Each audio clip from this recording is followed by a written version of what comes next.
cameras on. So yeah, like I said, my name's Rose. I'm going to be facilitating this evening, and Dan is also going to be speaking. Dan, do you want to just give us a word? Thanks. So yeah, cool. So yeah, I'll go into a little bit about what to expect from this evening. This course should be about an hour long or so. Yeah, we just hope to inspire everyone here to come and take action with us with our new sit-in campaign. So it's targeting high-end restaurants. As you may have seen in the news recently, we've been going to restaurants the last couple of weeks in London and Manchester and causing a bit of a stir. We'll be going into the long-term strategy for this campaign and what the sit-in involves. So what to expect when you're doing a restaurant sit-in, and also about the training that we do. So we recommend, well, it's kind of essential everyone has to go through a training before taking part in the sit-ins. And then we'll go into action design and a little bit about legal things, legal support. And then we'll go into breakout rooms where we'll discuss this in smaller breakout groups. And then we'll talk about the different ways that you can get involved as well. So yeah, I'll pass over to Dan, who's going to talk about campaign strategy.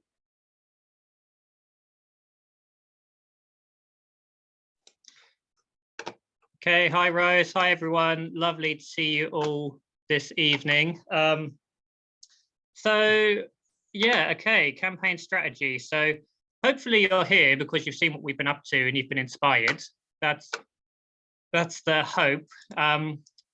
So what I'm gonna hope to do today is inspire you a bit more, show how what we're doing isn't just actions, but is also a part of a longer term strategy to really create a very high profile, high impact public debate in the conversation to really shift the Overton window in the UK and possibly internationally around these issues that we all care so much about.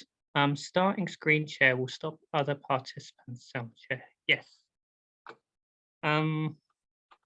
Okay, so first of all, so a bit about the impact that we've had recently. So these sit-ins that we've been doing have been absolutely blowing up in the press. I think the other day we were in 6 or 7 national print press. We have been, covered in Telegraph, the BBC, the Independent, Sky News, ITV. The list go on and on and on. Which, by the way, isn't actually. It's kind of just standard day to day in Animal Rebellion these days. I heard that we haven't been out of print press circulation for the last 10 weeks within Animal Rebellion. So for the last 10 weeks, we've always been in print because of just the high impact actions we've been doing. So that's pretty cool. But some highlights from this coverage would be, I don't know, let's dive into one, shall we? The ITV, so this was actually in their most popular section, in their top 10 most read articles of the day. Beautiful picture there of, gosh, who's that? I think that's Joe and Lewis, isn't it? And, kind of showing the kind of the real spirit and the energy that we want to be communicating out to the public, which isn't angry people going and causing a stir, but it's, sitting down from a sense of compassion, love, care for our future, care for all life, humans and non-humans.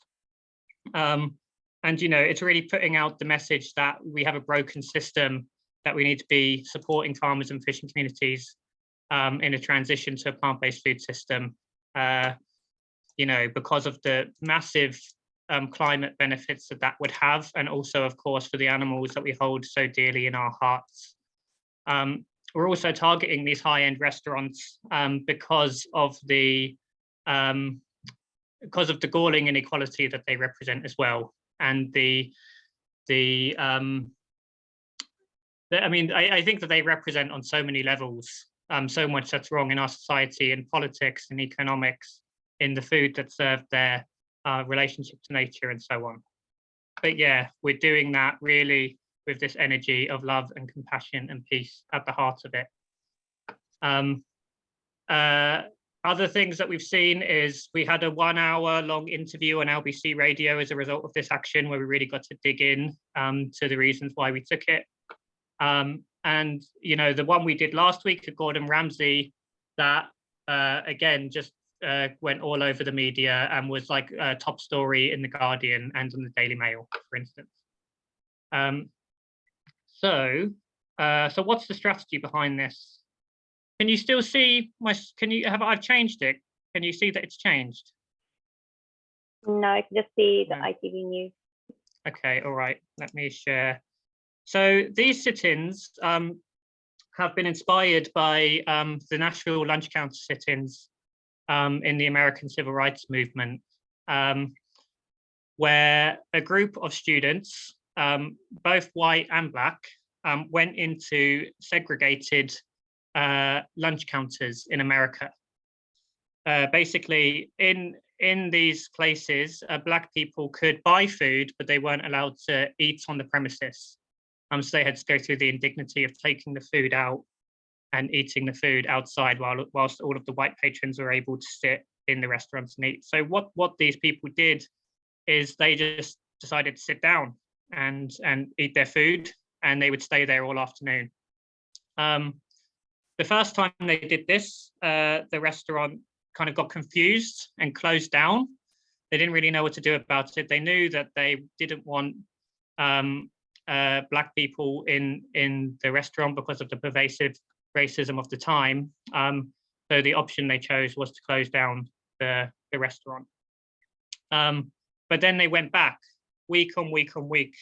And by the third time, what they experienced and what they expected was that the staff and the patrons decided to physically remove them from the establishment.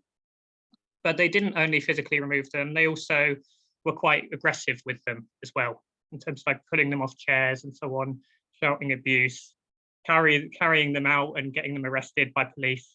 Some people were injured in the process, and people were arrested.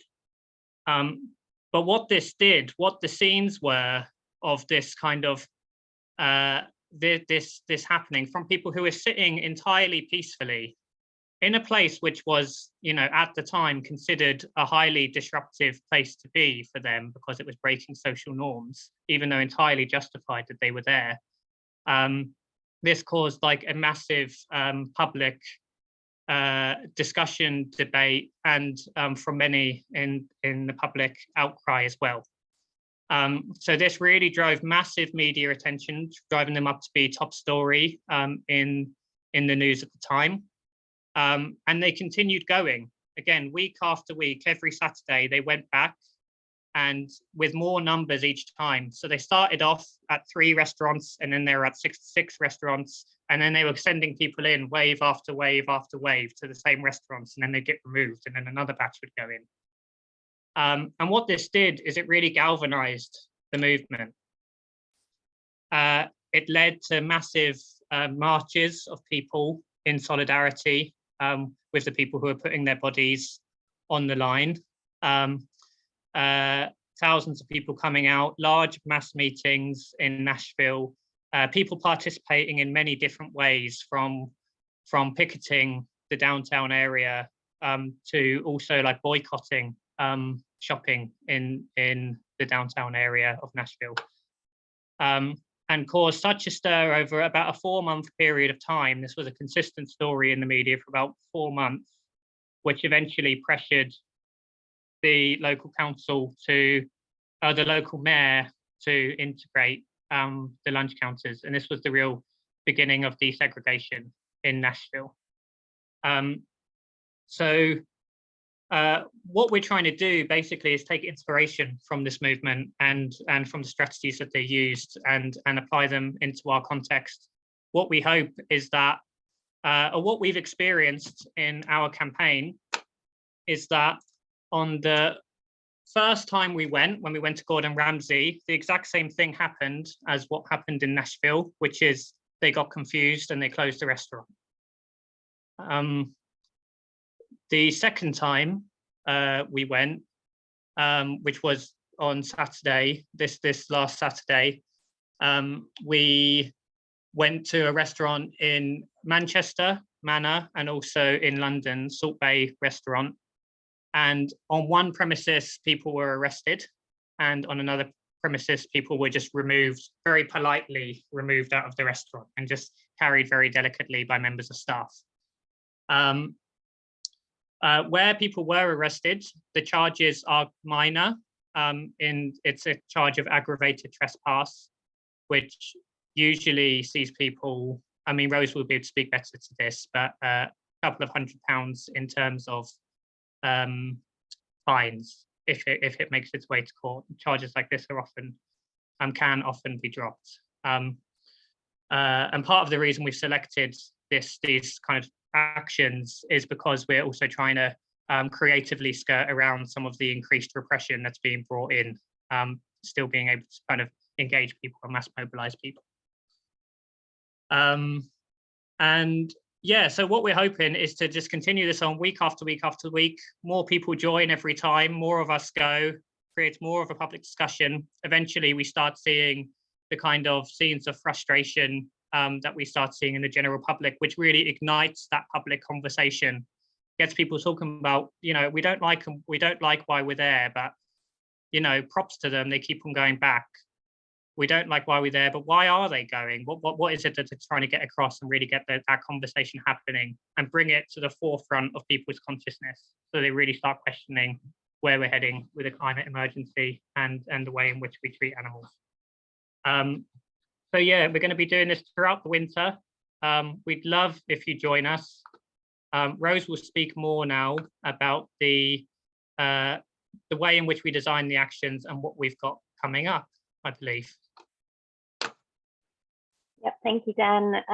Yeah, so just to let you all know, we've got actions coming up. We plan to do this weekly in London, basically, and then yeah, more and more actions are going to happen all over the country. So this week, we're actually going on Thursday this week in London, and then I think this Saturday, yeah, there won't be anything this Saturday, but then, yeah, the following Saturday, we're doing a big national day of action. So that's Saturday, the 17th of December. That'll be Bristol, London, Birmingham, the Northeast, Southampton, and then we won't be doing anything on Christmas Eve. Unfortunately, most people have plans, but on New Year's Eve, we are planning a London one as well, and maybe others around the country. But yeah, we'll share how to get involved with those in a sec. But yeah, before taking part in any of these actions, everyone has to go through a really fun actions training, and basically prepares everyone to take action together, and involves learning about why we use nonviolence as our main tactic, and how to communicate and behave in a nonviolent way during the sit-ins. It's really, really important. Obviously, these are public facing, you're interacting with members of staff and the public, and obviously like security and police maybe as well. And then we also run 3 different scenarios. So we like pretend how that we're like being stopped by members of staff trying to get into the restaurant, or by security, and how to respond when members of the public approach us and maybe we're met with like hostility and aggression. That's actually a really, really fun training, and I definitely recommend everyone do it. Even if you're not sure about doing the action, it's a really great way to meet local people that are like have similar values to you, and to get more involved in animal rebellion. And key reason that we run the training and then go straight out on an action afterwards is to build a sense of community and trust within the group. So you've gone through like this 4-hour training or so, and then you go straight out on action that night. And yeah, it's like really great for bonding, making new friends. And yeah, everyone always says like they just want to do it again. Like it's a really, really fun way to get involved. And yeah, it also, I guess, makes people feel more comfortable as well. If you know the people that you're taking action with, yeah, it's just more enjoyable for everyone. And we also encourage socials as well. So if we don't get arrested or anything, we encourage people to go for dinner or drinks that night as well to celebrate. But yeah, I'll go into about the action design so you know exactly what to expect when taking action. And it's really, really simple. So I'm sure most people have an idea of what we do, but basically everyone gets dressed up pretty smart, and that helps us get into the restaurant, and also makes ourselves look like respectful, presentable, and then we just like calmly walk into a restaurant that's like, yeah, we're aiming for like these high-end restaurants, for example, like Gordon Ramsay's and Salt Bay's, and yeah, on a busy night as well, when we know that the place is going to be booked up. So the point is, we're not going in and we haven't reserved tables. We're going in and taking up the seats of these tables that have been reserved by members of the public. And so just by walking in and sitting down and occupying those seats causes enough disruption in itself. Yes, that restaurant could potentially be losing hundreds or thousands of pounds just by one person sitting at a table. Yeah, another part of the action design, just like as quite a nice visual, but also to show who's part of the protest. We have been taking in these like green menus, might have seen them in one of the press releases, but basically we've created our own plant-based future menu. So this is like the menu that we want to see. It's like a positive visioning thing, and yeah, it's quite a nice prop as well. And like I said, it just helps identify who's part of the protest. So yeah, when we go in, everyone like puts their menu on the table or holds the menu, and then yeah, like pretends to read it. And yeah, we've had like really nice images from that. So we found staff sometimes take those off us. They don't like us bringing our own menus into the restaurants. And yeah, it's been quite interesting each time we go in. Members of the public on Saturday actually tried to make conversation with us and wanted to engage and find out what we were doing. And it was actually, yeah, with the public, it's been really positive generally. Some of the staff not so much, but yeah, we're basically not there to do outreach to the public, although obviously that's great if they want to engage with us, that's totally fine.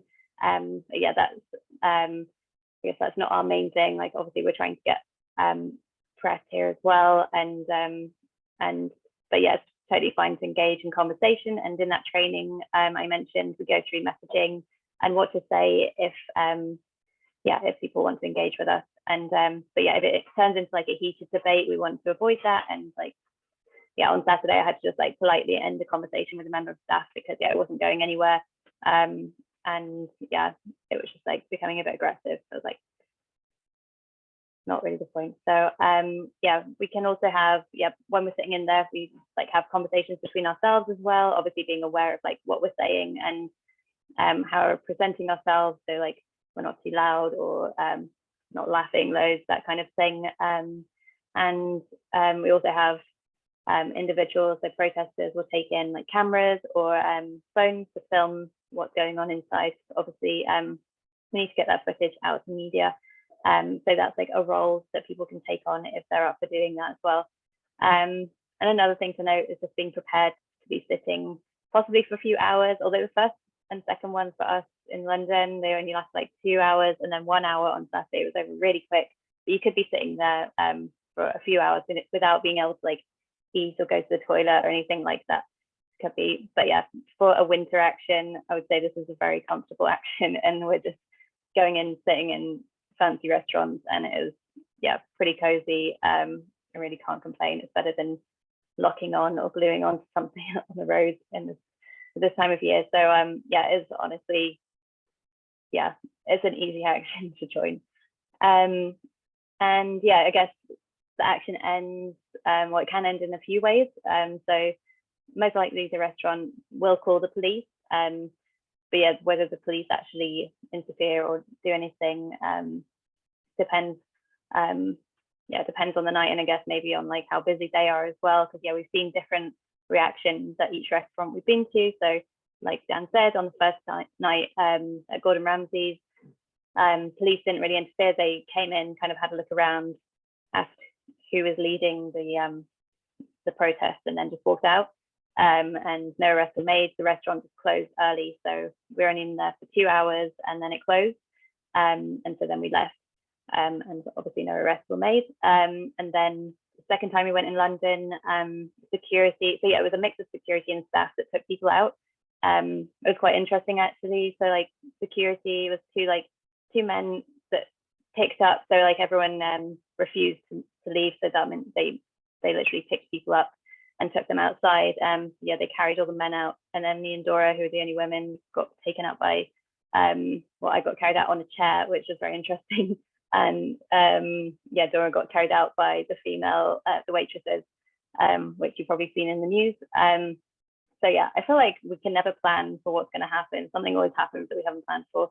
And so yeah, and then in Manchester there were arrests, so they obviously took it more seriously, and yeah, people were arrested, everyone in the restaurant. So yeah, there's basically a few ways it can end. Either we, and I guess if nothing happens, if the restaurant doesn't close, no one gets taken out, then we just stay until like a set time, like until the restaurant closes or until 10 or 11 p.m, something like that. So yeah, it's good to be prepared for the worst, and then yeah, if there are no arrests, it's a bonus. And like I said, yeah, there are like a few roles. Main things are obviously people taking action, and so that's the people going inside, sitting at the tables, and then there's media roles inside and outside the restaurant as well, and then police station support if people want to help with that. But I really recommend that everyone, no matter what role you're doing, but even if it's a support role, to come to a training, because yeah, everyone should understand yeah, why we take non-violent direct action, and like, be able to embody that in whatever role they're taking. And just quickly on the legal side of things, that's often like a big question for people, about yeah, legal implications. And you know, say this is like a fairly like low to medium risk action. Obviously, yeah, 1 out of 3 actions we've seen arrests. We do have legal briefings every week. So anyone that's going to take part or thinking about taking part, you're welcome to come to a legal briefing, and we have legal support like before, during, and after actions as well. So yeah, I'd recommend going to a legal briefing if you're concerned about anything like that. But like Dan said, yeah, there's a fairly minor offence. It will be aggravated trespass, and that's if it even gets to court. So just getting arrested doesn't mean that you have a criminal record or anything. It would have to go all the way to court, and then you have to be found guilty, and yeah, a few £100 fine, something like that at worst, is what we'd expect. But yeah, definitely come to the legal briefing. And yeah, so that's pretty much it on action side of things. And so yeah, I think I've mentioned a couple of ways to get involved. So yeah, I guess tonight there are 3 asks from people. Oh, sorry, Dan, you were going to say something. Yeah, there was a question in the chat, which was, from when and until what time do we sit in? I think you've answered that. Like, you know, it might be early evening, 7 p.m. maybe, to about 10 p.m. And how long afterwards could we be detained or arrested? And you can be held up to 24 hours after you're arrested. And it kind of differs. Sometimes you get held the whole time. Sometimes you're let out after about 8 to 12 hours or something. Depends on the police station and how quick they are at processing you. Exactly. And so yeah, if you're wondering about like timing for the whole thing, so like if you haven't done it before, then you should come to a training as well, which normally starts around 1 p.m, 1 or 2 p.m, and then it depends on like the location. And then that means like going straight to the restaurant with everyone for like 6 or 7 p.m. And then yeah, like it depends on how the action ends. But yeah, if there are no arrests, then at the latest 10 or 11. And if you're arrested, then yeah, like Dan said, you can be kept up to 24 hours. So you'd be out by the Sunday evening at the very latest. Yeah, I think Manchester a lot, they seem to be out around midday, I think the other day, but yeah, you just never know. And Alex, that's a good point. England are playing this Saturday, so hopefully police will be distracted by Larry football fans. So yeah, hopefully that means no arrests this week. Cool. So yeah, there's three ways that you can get involved. So there's, as I said, you can sign up just for a training. So if you're still not sure, definitely come along to a training. Loads of fun, get to meet new people. Or you can sign up for a training and a sit-in if you're sure that you want to do the action. And then if you can't do either of those things, ask that people donate, and suggest making like a regular donation of like 1 hour's wages per month. So I'll post those in the chat. But yeah, we're going to go into breakout rooms now. One sec. So to sign up for training or the action, this is the link. And then to donate.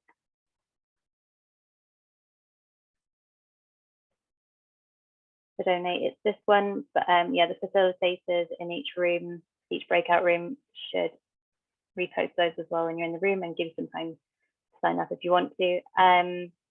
So yeah, I'll put everyone in breakout rooms. I think we'll do 15 minutes. And we have 2 questions to answer in those breakout rooms. So those are, what do you think about the campaign and how do you want to contribute? Cool, so I'll pop everyone into breakout rooms and then we'll come back in 15 minutes at 7:45. So while Rose is prepping the breakout rooms, yeah, so there will be a facilitator in every breakout room. So someone from Animal Rebellion, just so any questions that you have can also, there'll be someone there who can answer those. And yeah, I hope that you meet some cool people in there as well. And afterwards, we'll be coming back and hearing back from what was discussed in the breakout room. So if somebody maybe takes notes, if one person from each group takes notes of what's discussed, then you can feed back so the rest of the room can hear what was discussed in your group. Nice. Okay, cool. I'll open all the rooms now. So yeah, you should get a little notification asking you to move to a different room. See you in 15.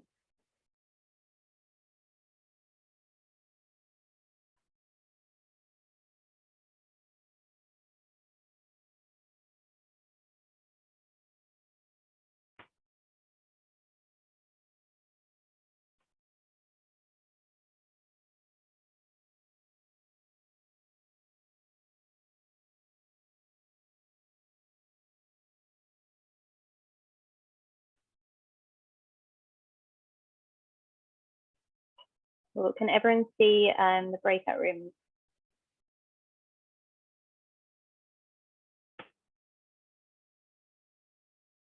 If people have got lost, we can stay here.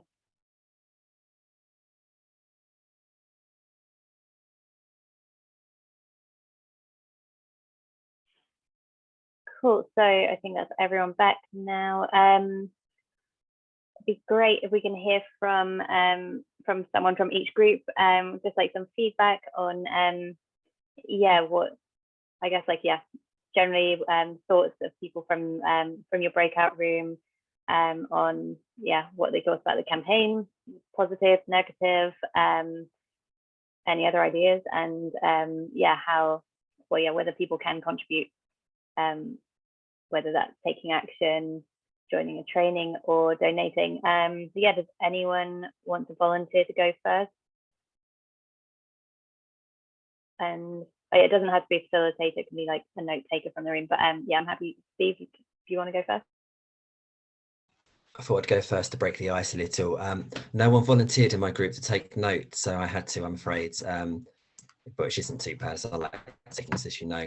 Okay, so the overall feeling in our group was people are quite excited about the campaign and they're looking forward to getting involved. We had some person in our group who is a little bit hesitant to take action because of their position, but they are still going to come along to the training and looking forward to meeting other people. Think we're very, very brave and we should be doing more of it. And we also had someone all the way over in Germany who is currently looking to roll out the actions across the German local groups, which would be very exciting to see. So I'll be looking forward to seeing that, hopefully one before Christmas. We've got some experienced animal rights protesters in there, which again, are looking forward to getting involved and wants to be doing more. So overall, very, very positive, and more people want to be involved in my group. Over to someone else. That's amazing. Any other volunteers from another group? Alec? Hello. So we had Ben, Alberto, Owen, Michael K, and myself. Various levels of commitment thus far to AR, and Michael from Canada calling in from Washington DC, which is good to hear. Yeah, I think in terms of the campaign, broadly everyone was very positive. It's been really well received thus far. A few messaging concerns, the animal agriculture message getting lost, or not getting to the press. But I think Ben sort of addressed that, saying, some of the messaging's on the menu that you have, and obviously the media and messaging team will be making sure that any press opportunities we get, the message is there. And Michael did say it's light years ahead of North American activism, so we can take that. And then how do people want to contribute? Myself and Ben have already signed up for sit-ins. Alberto hasn't decided yet, but he does want to help. And Owen will help the best he can, whether that's sitting in a restaurant or whatever it may be. And everyone's got the links, so. Have I missed anything, team? Well, awesome. Sounds really positive. I think Rosa, you had a hand up. Yeah. So I also ended up taking notes for our group, and overall really positive feedback. I don't think there was anything negative. If anybody wants to jump in and correct me on that, feel free. And we had a couple of people that were in and then weren't in, so I hope they didn't get lost in the Zoom call somewhere. The little boxes disappeared. But yeah, basically feedback was that it was really good action for presenting that dilemma idea that we talk about in the MVDAs, where they're forced to arrest you for doing something that doesn't seem like you should be arrested for, basically. And that it's a really good thing that a lot of people can get involved with, and that it has really good potential as an idea, as an action to grow, and if more people get involved, that it could go really far. Two of the people in our group were arrested at the Manchester action, and they said they found it, the arrest itself hard at the time, but then they just felt like so loved and supported since then and throughout it all, and with the support system and everything. And so that was a really really positive element of it, that is just a really positive element of all the actions we do, I think. That it was absolutely incredibly peaceful, and that although it has this almost passive appearance, it's really influential and strong in that. Yeah, and so it was just 3 people in the end, and then the 2 from Manchester both said they'd do it again, and even though they had been arrested, and the other one's already helping out at another action too. Amazing. And yeah, well done, Manchester team. It was awesome action. Yeah, maybe I think we've got time for maybe one more group to share. Michael, maybe 2. I think you're muted. You need to unmute. Can you hear me now? Okay, when in a restaurant, perhaps hand to the owners a vegan menu so we can do something constructive and suggest an optional offering that they could give to their patrons. Second, I think it would be good if we had a flyer, a summary sheet of paper that highlighted the major points that we stand for, something that is a leaving piece that we can hand out whenever possible. And finally, when we have an opportunity to be in front of a microphone on TV with the press, it's ideal to have a really effective speaker such as Joel, who was on a TV show. I forget the name of the guy's show, but sometimes some of the speakers are not powerful enough, are not clear enough, do not enunciate and pronounce clearly, and the effort is lost. And we must find the right spokespeople to get it across clearly and powerfully, and challenge those people who say stupid things like, oh, I blew up on meat and I have Crohn's disease. All the stupid stuff they say that is often lies. They need to be challenged, and we need to have somebody who's a really potent, powerful, clear speaker. Awesome feedback. Thank you, Michael, for that. Maybe one more group. I think we've got time for one more if anyone else wants to share from their breakout rooms. trying to see everyone. Yeah, so ours So, yeah, Connor, go. ours had 3 people that were up for action. One of us was just wanted to sign up for the training, like before she wanted to carry, like definitely sign up for one. But the main thing was where the nearest actions were. So like one of us was in Milton Keynes, one was in Kent, and I'm in East Yorkshire. So it's all like a bit of travelling for all of us currently. Great. Yeah. If you go to that Google form and select your region as well, there should be more coming.